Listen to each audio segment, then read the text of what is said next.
എൻ്റെ ഏറ്റവും പ്രിയമുള്ള സോഷ്യൽ മീഡിയ ബ്ലോഗേഴ്സ്, റീൽസ് ചെയ്യുന്ന സുഹൃത്തുക്കൾ, ഇൻസ്റ്റാഗ്രാമിലും ഫേസ്ബുക്കിലും എല്ലാം വളരെ സജീവമായിരിക്കുന്ന പ്രിയമുള്ള സഹോദരന്മാരെ, സഹോദരിമാരെ, സുഹൃത്തുക്കൾ, ഞാൻ ഇത്തരത്തിലൊരു വീഡിയോ ചെയ്യുന്നത് നിങ്ങളൊരു സഹായം അഭ്യർത്ഥിക്കുന്നതിന് വേണ്ടിയിട്ടാണ്. നമുക്കെല്ലാവർക്കും അറിയാം, ഇന്ന് കേരളത്തിലെ ഏറ്റവും വലിയൊരു ചർച്ചാ വിഷയമായിരിക്കുന്ന, കേരളത്തിലെ ഏറ്റവും ഒരു ഗുരുതരമായ സാഹചര്യം സൃഷ്ടിക്കുന്ന ഒരു കാര്യമാണ് വാഹന അപകടങ്ങൾ. അതുവഴി ഉണ്ടാകുന്ന മരണങ്ങൾ ദൗർഭാഗ്യകരമായ സംഭവങ്ങളാണ്. പിഞ്ചു കുഞ്ഞുങ്ങൾ മുതൽ സ്നേഹിച്ചു വളർന്ന മക്കളും കുടുംബനാഥന്മാരും നമ്മുടെ സഹോദരിമാരും അമ്മമാരും എല്ലാം അതിദാരുണമായി മരണപ്പെടുന്ന ഒരു കാഴ്ച നമ്മൾ കാണുന്നു. കഴിഞ്ഞ കുറേ ദിവസങ്ങളായി മീഡിയ, ജനങ്ങളും പത്രങ്ങളും മാധ്യമങ്ങളും എല്ലാം, സോഷ്യൽ മീഡിയയും ദൃശ്യമാധ്യമങ്ങളും എല്ലാം ഈ വിഷയം നമ്മുടെ ശ്രദ്ധയിൽ കൊണ്ടുവരുന്നുണ്ട്. നമുക്ക് തന്നെ ദുഃഖവും ഭയവും തോന്നുന്ന ഒരു സാഹചര്യമാണ് ഇന്ന് കേരളത്തിലെ റോഡുകളിൽ. അതിൽ പ്രധാനമായ ഒരു കാരണം എന്ന് പറയുന്നത് അശ്രദ്ധമായ വാഹന ഓടിക്കൽ. അശ്രദ്ധമായി വളരെ നിസ്സാരമെന്ന നിലയിൽ ഗതാഗത നിയമങ്ങൾ ലംഘിക്കൽ, ഇത്തരത്തിലുള്ള പ്രവർത്തനങ്ങളിലൂടെയാണ് ഈ അപകടങ്ങൾ. ഉറങ്ങിപ്പോവുക, റോങ് സൈഡിൽ കയറി വരിക, റോങ് സൈഡിൽ പാർക്ക് ചെയ്യുക, അശ്രദ്ധമായി റോഡിലെ വാഹനങ്ങൾ കൈകാര്യം ചെയ്യും. അനേകം ജീവനുകളാണ് പോകുന്നത്. നമുക്കറിയാം, ആലപ്പുഴയിൽ 5 കുട്ടികൾ ഒരുമിച്ച് മരിച്ചു. 6 വിദ്യാർത്ഥികളാണ്. നമുക്ക് ഏറ്റവും വേദനയുണ്ടാക്കുന്ന സംഭവമാണ്. ആ സംഭവത്തിൽ മുന്നിൽ വന്ന ഒരു കാറുകാരൻ ബ്രൈറ്റ് ലൈറ്റ് ഡിം അടിക്കാതെ പോയതായിരിക്കാം കാരണമെന്നാണ് ഞങ്ങൾ നടത്തുന്ന നിഗമനം. ഔദ്യോഗികമായി മോട്ടോർ വെഹിക്കിൾ ഡിപ്പാർട്ട്മെന്റ് ഉദ്യോഗസ്ഥന്മാർ നടത്തിയ നിഗമനം അതാണ്. അതുപോലെ തന്നെയാണ് നമുക്കറിയാം, പാലക്കാട് കുഞ്ഞുങ്ങൾ, ഏറ്റവും പ്രിയപ്പെട്ട 4 പെൺമക്കൾ, നാളെയുടെ വാഗ്ദാനങ്ങളായ 4 കുഞ്ഞുങ്ങളെ നമുക്ക് നഷ്ടപ്പെട്ട ദുരന്തം. അത് റോഡിന്റെ ചില പ്രശ്നങ്ങളുണ്ട്. മാത്രമല്ല, ധാരാളം അപകടങ്ങൾ നമ്മൾ സംഭവിക്കുകയാണ്. കഴിഞ്ഞ ദിവസം കോന്നിയിൽ ഒരു അച്ഛനും 2 അച്ഛന്മാരും 2 മക്കളും ദുരന്തത്തിൽപ്പെട്ടു. ഇതൊന്നും നമുക്ക് സഹിക്കാൻ കഴിയുന്നതിനപ്പുറത്തേക്ക് കാര്യങ്ങൾ പോകുമ്പോൾ ഒരു ബോധവൽക്കരണം ഇക്കാര്യത്തിൽ വളരെ ആവശ്യമാണ്. നിയമം അനുസരിക്കാനും വ്യക്തമായി വൃത്തിയോടുകൂടി ഡ്രൈവിംഗ് നടത്താനും അച്ചടക്കത്തോടെ ഡ്രൈവിംഗ് നടത്താനും ഒരു നല്ല ഡ്രൈവിംഗ് സംസ്കാരം നിലനിർത്താനും നമ്മൾ മലയാളികൾ ശ്രമിക്കേണ്ടതുണ്ട്. അതിന് ഞാൻ നിങ്ങളുടെ സഹായം തേടുകയാണ്. നിങ്ങളെല്ലാം വളരെ പ്രശസ്തരായ ബ്ലോഗർമാരും, നിങ്ങളുടെ റീൽസും നിങ്ങളുടെ ഫേസ്ബുക്കും നിങ്ങളുടെ ഇൻസ്റ്റാഗ്രാം പോസ്റ്റുകളുമെല്ലാം കോടിക്കണക്കിന് ആളുകൾ ഫോളോ ചെയ്യുന്നുണ്ട്. പല വിഷയങ്ങളാണ്. ഇപ്പോൾ ഫുഡിനെ സംബന്ധിച്ച് ബ്ലോഗ് ചെയ്യുന്നവരുണ്ട്, ഓട്ടോമൊബൈൽ ബ്ലോഗ് ചെയ്യുന്നവരുണ്ട്, അതുപോലെ മറ്റ് രാഷ്ട്രീയം, ഇതെല്ലാം ചെയ്യുന്ന ഒരുപാട് ആളുകളുണ്ട്, സിനിമ, ഈ രംഗത്തെല്ലാം പ്രവർത്തിക്കുന്ന നിങ്ങൾക്ക് വലിയ ഫോളോവേഴ്സ് ഉണ്ട്. ആ ഫോളോവേഴ്സിലേക്ക് ഒരു നന്മയുടെ സന്ദേശം എത്തിച്ചു തരണം എന്ന സ്നേഹത്തോടൊരു അഭ്യർത്ഥനയാണ്. ഞാൻ എന്ന വ്യക്തിയോട് രാഷ്ട്രീയമായും വ്യക്തിപരമായും എൻ്റെ ആശയങ്ങളോടും ഒക്കെ പൊരുത്തപ്പെടാൻ കഴിയാത്ത നിങ്ങളിൽ പലരുമുണ്ട്. അതെനിക്ക് നന്നായിട്ട് അറിയാം. അതിവിടെ മാറ്റിവെച്ചുകൊണ്ട് കേരളത്തിന് വേണ്ടി, നമ്മുടെ നാട്ടിലെ ജനങ്ങൾക്ക് വേണ്ടി, നമ്മുടെ കുഞ്ഞുങ്ങൾക്ക് വേണ്ടി, നമ്മുടെ അടുത്തൊരു തലമുറയ്ക്ക് വേണ്ടി, നമ്മളെ ഈ റോഡിൽ പൊലിയുന്ന ജീവിതം അത് അവസാനിപ്പിക്കാൻ വേണ്ടി നിങ്ങൾ എല്ലാവരും സഹായിക്കണം. നിങ്ങളുടെ ബ്ലോഗിന്റെ ഇടയിൽ, നിങ്ങളുടെ ഇൻസ്റ്റാഗ്രാം പോസ്റ്റുകളിലെല്ലാം ഒരു സന്ദേശം നിങ്ങളുടെ ശബ്ദത്തിൽ, നിങ്ങളുടെ ശൈലിയിൽ, അതൊന്നും മാറ്റേണ്ട കാര്യമില്ല. മറ്റുള്ളൊരു സെലിബ്രിറ്റിയുടെ സൗണ്ട് നമ്മൾ ആഗ്രഹിക്കുന്നില്ല. നിങ്ങളൊക്കെ തന്നെയാണ് സെലിബ്രിറ്റി. ഒരു സിനിമാ താരത്തിന്റെയോ മറ്റോ ശബ്ദം എടുത്ത് നമ്മളിത് ചെയ്യാൻ ഉദ്ദേശിക്കുന്നില്ല. നിങ്ങളുടെ ശബ്ദത്തിൽ, നിങ്ങളുടെ പ്രോഗ്രാം ചെയ്യുന്ന ശൈലിയിൽ ഒരു 3 സന്ദേശങ്ങളിലധികം, എത്ര സന്ദേശമാണെങ്കിലും ആവാം, ട്രാഫിക് നിയമങ്ങളുമായി ബന്ധപ്പെട്ട് അത് ലംഘിക്കരുത് എന്ന് ആഹ്വാനം ചെയ്യുന്ന നിങ്ങളുടെ സന്ദേശങ്ങൾ നിങ്ങൾ ചെയ്യണം എന്ന സ്നേഹത്തോടെ അഭ്യർത്ഥിക്കുക. നിങ്ങൾ ഓരോരുത്തരും അതിനുവേണ്ടി കുറച്ച് സമയം കണ്ടെത്തണം.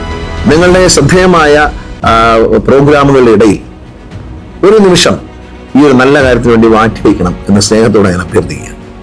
എന്നെ നിങ്ങളൊരു രാഷ്ട്രീയക്കാരനായിട്ടോ മന്ത്രിയായിട്ടോ കാണുക, ഒരു സുഹൃത്ത് അല്ലെങ്കിൽ ഒരു സഹോദരൻ നിലയിൽ ഈ അഭ്യർത്ഥന നിങ്ങൾ സ്വീകരിക്കണം. സ്വീകരിച്ചുകൊണ്ട് ഈ നാടിന് വേണ്ടി, എനിക്ക് വേണ്ടിയല്ല, ഈ നാടിന് വേണ്ടി എല്ലാ സ്ഥലങ്ങളിലേക്കും ഇത്തരത്തിലുള്ള ശ്രദ്ധ. ഒരു ഉദാഹരണത്തിന് ഞാൻ പറയാം, റോഡ് മുറിച്ച് കിടക്കുമ്പോൾ ഇരുവശവും നോക്കി മുറിച്ച് കിടക്കണം. സീബ്ര ലൈൻ ഉണ്ടെങ്കിൽ അത് നോക്കി പോകണം. ആ സീബ്ര ലൈനിൽ വരുമ്പോൾ ഡ്രൈവർ വണ്ടി നിർത്തി കൊടുക്കണം. അതായത് വണ്ടി ഓടിക്കുന്നവർ മാത്രമല്ല, റോഡ് ഉപയോഗിക്കുന്ന എല്ലാവരും, സൈക്കിളിൽ പോകുന്നവർ, സ്കൂട്ടറിൽ പോകുന്നവർ, നടന്നു പോകുന്നവർ, വാഹനം ഓടിക്കുന്നവർ, ട്രക്ക് ഓടിക്കുന്നവർ, എല്ലാവരും, KSRTC ജീവനക്കാരടക്കം, ഡ്രൈവർമാരടക്കം എല്ലാവരുടെയും ശ്രദ്ധയിലേക്ക് വരുന്ന കാര്യങ്ങൾ നിങ്ങൾ ചെയ്യണം. നിങ്ങൾക്ക് ട്രാഫിക് നിയമങ്ങളെ പറ്റി നല്ല ബോധമുള്ളവരാണ്. എന്തെങ്കിലും സംശയമുണ്ടെങ്കിൽ നിങ്ങൾക്ക് നിങ്ങൾ പറയുന്ന ട്രാഫിക് ഒരു വീഡിയോയെ സംബന്ധിച്ച് എന്തെങ്കിലും നിയമപരമായ സംശയമുണ്ടെങ്കിൽ നിങ്ങൾക്ക് ഞാൻ കാണിക്കുന്ന ഈ പ്രോഗ്രാമിനൊപ്പം കാണിക്കുന്ന നമ്പറുകളുണ്ട്, വാട്സാപ്പ് നമ്പർ.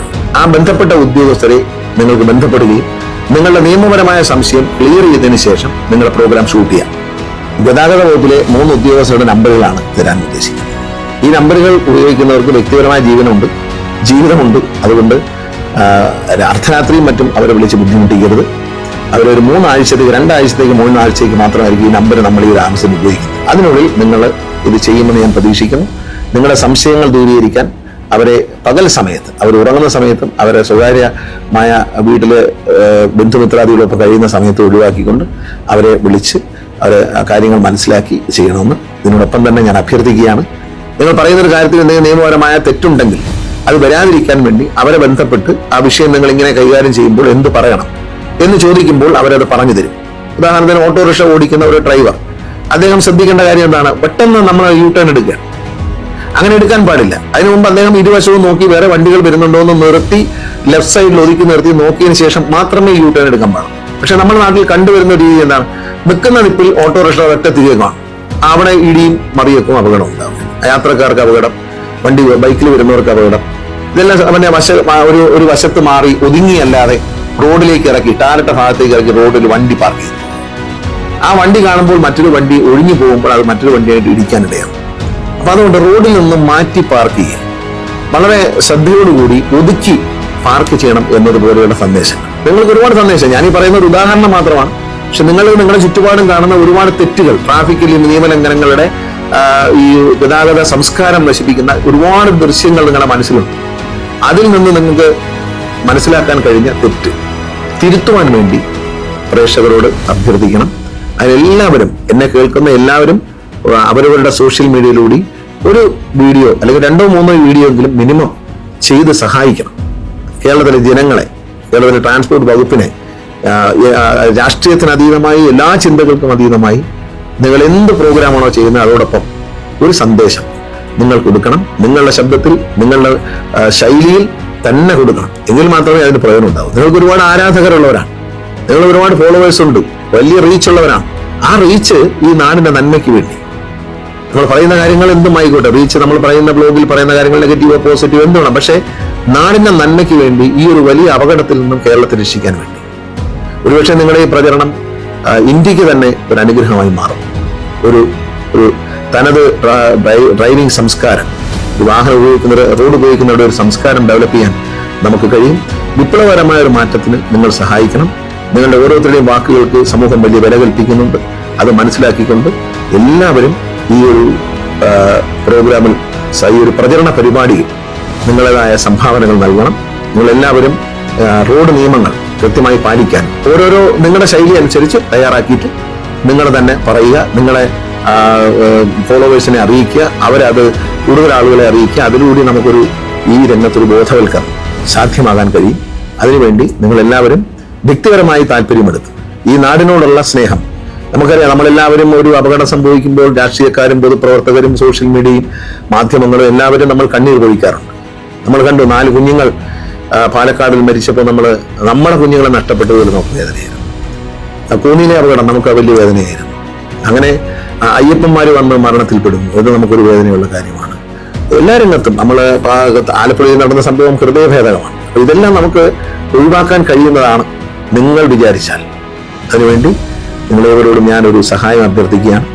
ഇത് നിങ്ങളുടെ ഒരു ആവശ്യമായി, എൻ്റെ ആവശ്യമായിട്ടല്ല, നിങ്ങളുടെ ഒരു ആവശ്യമായി ഏറ്റെടുത്ത് ചെയ്യുമെന്ന പ്രതീക്ഷയോടെ, ഒത്തിരി സ്നേഹത്തോടെ, സന്തോഷത്തോടെ, നന്ദി.